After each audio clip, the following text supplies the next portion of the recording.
ఇటు సముద్రానికి చేరుకున్నారు, చేపలు పడుతున్నారు అనుకుంటున్నారేమో. కాదు, వాళ్ళ వేటంతా బంగారం కోసం.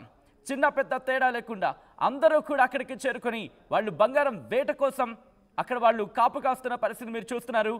ఆ అలలు కొట్టుకు వస్తూ ఉంటాయి. వాళ్ళంతా అక్కడ ఆ ఇసుకను పూర్తిగా తవ్వి దాంట్లో బంగారం ఏరే ప్రయత్నం చేస్తున్నారు. ఒకసారి మీరు చూడొచ్చు, చిన్న పెద్ద అందరూ కలిసి అక్కడికి వెళ్ళిపోయి మీరు చూస్తే నల్లగా కనిపిస్తుంది చూసారా, ఆ భాగం అంతా అక్కడ ఉంటారు. వాళ్ళు అక్కడ ఉండి చిన్న చిన్న రాళ్లతోనో లేకపోతే చిన్న చిన్న దువ్వెనలతోనో లేకపోతే ఎందుకు అక్కడ దువ్వెన లాంటివి ఉపయోగిస్తున్నారంటే జల్లెడ పట్టేందుకు. అంటే చిన్న చిన్న ముక్కలుగా అది బయటకు వచ్చేస్తుంది. చిన్న చిన్న ముక్కలుగా బంగారం లోపల ఉంటుంది. ఆ బంగారం బయటకు వస్తే ఆ దువ్వెనలకో లేకపోతే చిన్న చిన్న జల్లెడలో ఉంటాయి.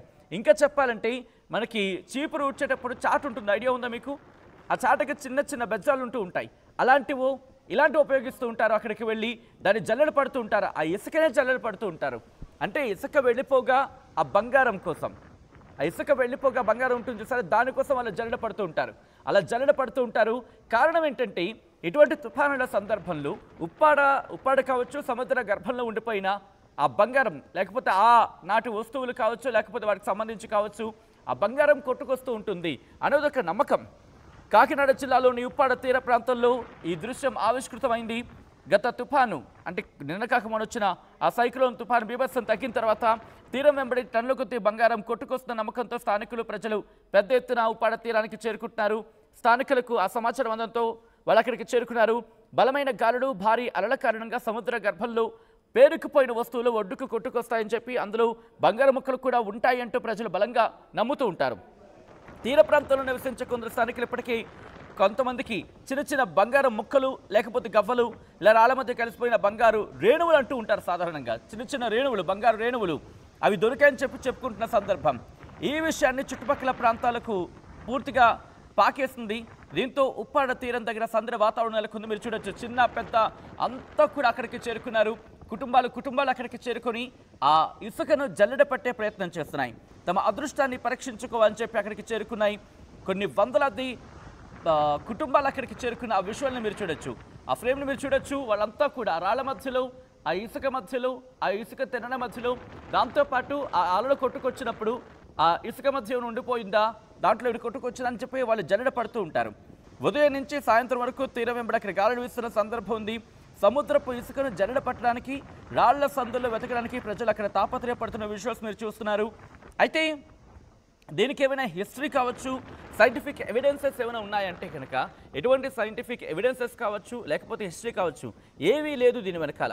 అయితే తుఫానులు వచ్చినప్పుడు, ఇటువంటి తుఫానులు వచ్చిన సమయంలో సముద్ర గర్భంలో అంటే సముద్రం అడుగు భాగం కదులుతుంది. అంటే ఒక కోన్ షేప్లో వస్తూ ఉంటుంది కదా. సో అటువంటి సందర్భంలో ఆ బోటమ్ ఆఫ్ ద కోన్, ఆ కోన్కి సంబంధించి బోటం ఉంటుంది కదా, ఆ ప్రాంతంలో ఉన్న బంగారం కావచ్చు లేకపోతే వస్తువులు కావచ్చు అవన్నీ కూడా బయటకు వస్తూ ఉంటాయి. గింగిరాలు కొట్టుకుంటూ, ఒక విధంగా చెప్పంటే సుడిగాలి ఇటు సముద్రంలో సుడిగాలి ఇలా ఉంటుంది కదా, ఇలా సుడిగాలి ఉంటుంది కదా, ఇదేం చేస్తుంది, ఇలా గింగిరాలు కొడుతూ ఉంటుంది, ఇలా గింగిరాలు కొట్టి పైకి వస్తూ ఉంటుంది. సో ఈ స్పేస్ ఉంటుంది కదా, సో ఈ క్రమంలోనే సముద్ర గర్భంలో ఈ కిందన ఎప్పుడైతే ఇక్కడి నుంచి ఇలా గింగిరాలు కొడుతూ ఉంటుందో ఈ కిందనే ఉంటుంది సామాలు. ఈ సామాలను ఏమవుతాయి, ఈ సముద్ర గర్భంలో ఉన్న సామాలను కూడా ఇలా గింగిరాలు కొడుతూ ఉంటాయి. అలాగే ఈ బంగారం కూడా, ఇక్కడున్న బంగారం ఇలా గింగిరాలు కొడుతూ పైకి వస్తుంది. ఆ పైకి వచ్చిన క్రమంలో అలలకి తాకుతుంది. ఈ అలలు ఏం చేస్తే ఇలా కొట్టుకుంటూ వచ్చి తీరానికి ఇక్కడ ఉంటుంది కదా, తీరం దగ్గర కొట్టుకొచ్చి ఇక్కడ మళ్ళీ ఆ ఢీకొని ఇక్కడ ఆపేస్తాయి. బంగారం కాస్త బరువుగా ఉంటుంది, లేకపోతే ఆ రేణువులు ఉంటాయి కదా, అవన్నీ కూడా రాళ్ళ దగ్గర ఇసుకలోనూ ఇరుక్కుపోతాయి అని చెప్పి వాళ్ళ నమ్మకం. సో ఈ క్రమంలో అక్కడికి చేరుకుంటున్నారు ప్రజలు. అక్కడికి చేరుకొని ఆ బంగారాన్ని సొంతం చేసుకోవాలి అంటూ కూడా వాళ్ళకి చేరుకుంటున్న సందర్భం. ఈ క్రమంలో ప్రస్తుతం ఎంతవరకు బంగారం దొరికింది, టన్నుల కొద్ది బంగారం అక్కడ నిజంగానే ఉందా, ఎంతమందికి ఎంత మేరకు దొరికింది, ఏమైనా తులాల్లో దొరికిందా, లేకపోతే గ్రాముల్లో దొరికిందా, లేకపోతే మిల్లీగ్రాముల్లో దొరికిందా, డీటెయిల్గా మాట్లాడుకునే ప్రయత్నం చేద్దాం. మా ప్రతినిధి ప్రకాష్ అప్డేట్స్ అందించేందుకు సిద్ధంగా ఉన్నారు. ప్రకాష్ దగ్గరికి వెళ్ళే కన్నా ముందు మా ఏపీ ఇన్పుట్ ఎడిటర్ కృష్ణమోహన్ ప్రస్తుతం ఉప్పాడ తీరం దగ్గర ఉన్నారు. ఆయన ఉప్పాడ తీరం దగ్గర ఎటువంటి పరిస్థితి ఉంది, బంగారం దొరుకుతోందా, ఎంత బంగారం దొరికింది, డీటెయిల్గా ఆయనతో మాట్లాడి తెలుసుకుందాం. కృష్ణమోహన్, ఇంట్రెస్టింగ్గా బంగారం కోసం వేట ఆల్రెడీ ప్రారంభమైంది, ప్రస్తుతం అక్కడ ఎటువంటి పరిస్థితి ఉంది కృష్ణమోహన్? మెంతా తుఫాను ఏదైతే ఉప్పాడ ప్రజలకి నిన్న రాత్రి వరకు కూడా గజగజ వణికిచ్చిందో, ఈ తెల్లవారుజాము నుంచి వాళ్ళకి బంగారాన్ని అందిస్తుంది. నేను ఏదో అతిశయోక్తిగా చెప్పడం లేదు. నేను చూపించే విజువల్స్ చూస్తే మీరు ప్రాక్టికల్గా ఇక్కడ ఉన్న ప్రజలు ఏం చేస్తున్నారు, ఎందుకోసం ఎతుకుతున్నారు, ఏంటి అనే దాని మీద ఓపెన్గా మీకు చూపించే, లైవ్లో చూపించే ప్రయత్నం అయితే చేస్తున్నాను. ఇక్కడ కానీ మనం చూసుకుంటే పబ్లిక్ అంతా కూడా ఇక్కడ కంప్లీట్గా కూడా ఈ ఇసుకలో ఆ సముద్రం ఒడ్డున జనాలందరూ కూడా ఇక్కడికి వచ్చి దీనికోసం అంటే ఏదైతే బంగారు కోసం వెతుకుతున్న ప్రయత్నం మనం చూడొచ్చు. ఇక్కడ మనం కానీ చూస్తే ప్రతి దగ్గర కూడా ఈ బంగారానికి సంబంధించిన దానికోసం చిన్న పెద్ద అనే తేడా లేకుండా పిల్లలు మొత్తం కూడా వెతుకుతున్న పరిస్థితి అయితే మనం చూస్తున్నాం. ఏ విధంగా చేస్తున్నారు అనేది చాలా క్లియర్గా మనకు అర్థమవుతుంది. ఇక్కడ చిన్న మహిళలు, పెద్దలు, చిన్న పిల్లలు అందరూ కూడా వచ్చి ఇక్కడ వెతుకుతున్న ప్రయత్నం అయితే చూడాలి. అసలు పూర్తిగా కూడా ఈ ప్రాంతంలో కంప్లీట్గా కూడా ఇక్కడ బంగారం కోసం వెతుకుతున్న పిల్లల్ని మనం కొంతమందికి బంగారు ముక్కలు దొరికిన పరిస్థితి కూడా మనకి కనపడుతోంది.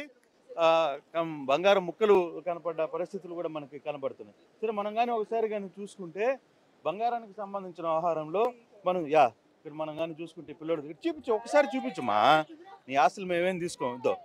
ఇక్కడ చిన్న గోల్డ్ రెక్కలు ఏ విధంగా మనకి కనపడుతున్నాయో చూడొచ్చు. దానికోసం పిల్లలు, పెద్దలు అందరూ కూడా ఇక్కడికి వచ్చి దానికోసం వెతుకుతున్న పరిస్థితి.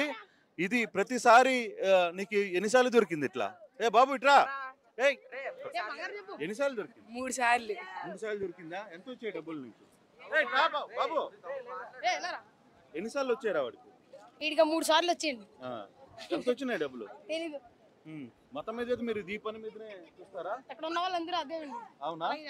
ఇది దోద్దమ్మా, నీ బంగారం నీ దగ్గర పెట్టు. ఇక్కడ కూడా చేతులవి మళ్ళీ నీకు ఇచ్చేస్తా. ఓకే, మనం కానీ చూస్తే చూడొచ్చు. ఇక్కడ గోల్డ్ రేఖలు చాలా క్లియర్గా కనపడుతున్నాయి. ఇక్కడ మనం రెడ్డి దాని మీద కూడా ఇటువంటి ముక్కలన్నింటిని కూడా ఇక్కడ ఉన్న మత్స్యకారులు దీనికోసం వేరుకునే ప్రయత్నం అయితే చేస్తున్నారు. ఇక్కడ కూడా ఇంకోటి ఉంది, తీసుకుని ఆయన అనేది ఇది. సో ఇటువంటి బంగారం కోసం ఇక్కడ పెద్ద ఎత్తున కూడా వెతుకులాట జరుగుతుంది. ఒక ప్రయోగమే చేస్తున్నారు. ఈ సముద్రం నుంచి వస్తున్న ఈ బంగారు ముక్కల కోసం ఏ విధంగా వెతుకుతున్నారు, పెద్దవాళ్ళు, చిన్నవాళ్ళు వీళ్ళందరూ కూడా ఏ విధంగా వెతుకుతున్నారో చూసే ప్రయత్నం అయితే మనం చూస్తున్నాం. దీనికి అసలుకి ఇది ఎందుకని అంటే నిన్న తుఫాను జరిగింది, ఇప్పుడు చూస్తే బంగారం కోసం వెతుకులాట చేస్తున్నారు. ఇక్కడ ఉన్న మత్స్యకారులు పెద్ద ఎత్తున దీనికి సంబంధించిన ప్రతి ఒక్కటి కూడా అంటే క్లీన్గా ఎక్కడికక్కడ చేసి దీంట్లో ప్రయత్నం అయితే చేస్తున్నారు. అసలుకి ఎలా జరుగుతుంది బాబు? ఎలా ఇది దువ్వంతో గెలుగుతుంటే దొరుకుతుందండి. అంటే